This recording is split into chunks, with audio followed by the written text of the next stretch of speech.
विकसित छत्तीसगढ़ के लिए आशीर्वाद मांगने के लिए आया हूं।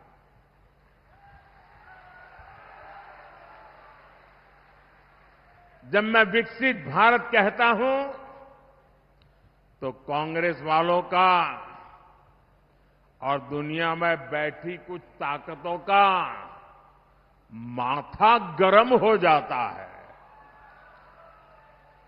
अगर भारत शक्तिशाली हो गया तो कुछ ताकतों का खेल ही बिगड़ जाएगा। आज अगर भारत आत्मनिर्भर बन गया तो कुछ ताकतों की दुकान बंद हो जाएगी। इसलिए वो भारत में कांग्रेस और इंडी गठबंधन की कमजोर सरकार चाहते हैं। ऐसी कांग्रेस सरकार जो आपस में लड़ती रहे, जो घोटाले करती रहे। साथियों, कांग्रेस का इतिहास सत्ता के लालच में देश को तबाह करने का रहा है। देश में आतंकवाद फैला, किसके कारण फैला? किसके कारण फैला? किसके कारण फैला? किसके कारण फैला? देश में नक्सलवाद बढ़ा, किसके कारण बढ़ा? किसके कारण बढ़ा? साथियों, कांग्रेस का कुशासन और लापरवाही यही कारण है कि देश बर्बाद होता गया। आज भाजपा सरकार आतंकवाद और नक्सलवाद के विरुद्ध कड़ी कार्रवाई कर रही है। लेकिन कांग्रेस क्या कर रही है? कांग्रेस हिंसा फैलाने वालों का समर्थन कर रही है। इतना ही नहीं, जो लोग निर्दोषों को मारते हैं, लोगों का जीना हराम कर देते हैं, पुलिस पे हमला करते हैं, सुरक्षा बलों पर हमला करते हैं, अगर वो मारे जाएं तो एक कांग्रेस वाले उनको शहीद कहते हैं।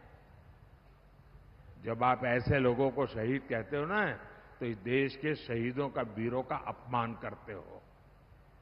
इसी कांग्रेस की सबसे बड़ी नेता आतंकवादियों के मारे जाने पर आंसू बहाती है। ऐसी ही करतूतों के कारण कांग्रेस देश का भरोसा खो चुकी है। भाइयों और बहनों, आज जब मैं सरगुजा आया हूं तो कांग्रेस की मुस्लिम लीगी सोच को देश के सामने रखना चाहता हूं। और जब उनका मैनिफेस्टो आया, उसी दिन मैंने कह दिया था, आज नहीं कह रहा हूं, उसी दिन कहा था कि कांग्रेस का मैनिफेस्टो पर मुस्लिम लीग की छाप है। एक के बाद एक खुलकर सामने आ रहे हैं। शाही परिवार के शाहजादे के सलाहकार, इस शाही परिवार के शाहजादे के पिताजी के भी सलाहकार, उन्होंने कुछ समय पहले कहा था, और ये परिवार उन्हीं की बात मानता है। उन्होंने कहा था कि हमारा देश का जो मिडिल क्लास है, मध्यम वर्गीय लोग हैं, जो मेहनत करके कमाते हैं, उन्होंने कहा उन पर ज्यादा टैक्स लगना चाहिए। ये इन्होंने पब्लिकली कहा है। अब ये लोग उससे भी एक कदम आगे चले गए हैं। अब कांग्रेस का कहना है कि वो इनहेरिटेंस टैक्स लगाएगी। माता पिता से मिलने वाली विरासत पर भी टैक्स लगाएगी। आप जो अपनी मेहनत से संपत्ति जुटाते हैं वो आपके बच्चों को नहीं मिलेगी, बल्कि कांग्रेस सरकार का पंजा उसे भी आपसे छीन लेगा। यानी कांग्रेस का मंत्र है कांग्रेस की लूट, कांग्रेस का मंत्र है कांग्रेस की लूट, जिंदगी के साथ भी और जिंदगी के बाद भी। जब तक आप जीवित रहेंगे कांग्रेस आपको ज्यादा टैक्स से मारेगी, और जब आप जीवित नहीं रहेंगे तो आप पर इनहेरिटेंस टैक्स का बोझ लाद देगी। जिन लोगों ने पूरी कांग्रेस पार्टी पैतृक संपत्ति मानकर अपने बच्चों को दे दी, वो लोग नहीं चाहते कि एक सामान्य भारतीय अपने बच्चों को अपनी संपत्ति दे। भाइयों बहनों, हमारा देश संस्कारों से, संस्कृति से उपभोक्तावादी देश नहीं है। हम संचय करने में विश्वास करते हैं, संवर्धन करने में विश्वास करते हैं, संरक्षित करने में विश्वास करते हैं। आज अगर हमारी प्रकृति बची है, पर्यावरण बचा है, तो हमारे इन संस्कारों के कारण बचा है।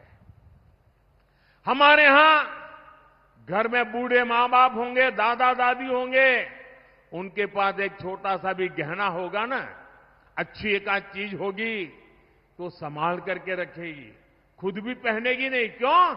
वो सोचती है मेरी पोती की जब शादी होगी तो मैं उसको दूंगी, मेरी नाती की जब शादी होगी तो मैं इसको दूंगी। यानी तीन तीन पीढ़ी का सोच करके वो खुद अपना हक भी नहीं भोगती, वो बचा के रखती है ताकि अपने नाते नाती को भी दे सके। ये मेरे देश का स्वभाव है। मेरे देश के लोग कर्ज कर करके जिंदगी जीने के शौकीन लोग नहीं हैं, मेहनत करके जरूरत के हिसाब से खर्च करते हैं और बचाने के स्वभाव के हैं। ये भारत के मूलभूत चिंतन पर, भारत के मूलभूत संस्कार पर ये कांग्रेस पार्टी कड़ा प्रहार करने जा रही है। और उन्होंने कल ये बयान क्यों दिया है, इसका कारण है, एक तो ये सोच उनकी बहुत पुरानी है। आप पुरानी चीजें खोजोगे ना, और ये जो लोग फैक्ट चेक वाले जो है ना, मोदी की बाल की खाल उधड़ने में लगे रहते हैं, जरा कांग्रेस की हर चीज देखिए, आपको हर चीज में ये बू आएगी। मोदी के बाल की खाल उधड़ने में टाइम खराब मत करो। लेकिन मैं कहना चाहता हूं, ये कल तूफान इनके यहां क्यों मच गया, जब मैंने कहा कि अर्बन नक्सल, शहरी माओवादियों ने कांग्रेस पर कब्जा कर लिया है, तो उनको लगा कि कुछ अमेरिका कहना चाहिए। ये मोदी ने इतना बड़ा आरोप लगाया तो बैलेंस करने के लिए वो उधर की तरफ मुड़ने का नाटक कर रहे हैं, लेकिन वो आपकी संपत्ति को लूट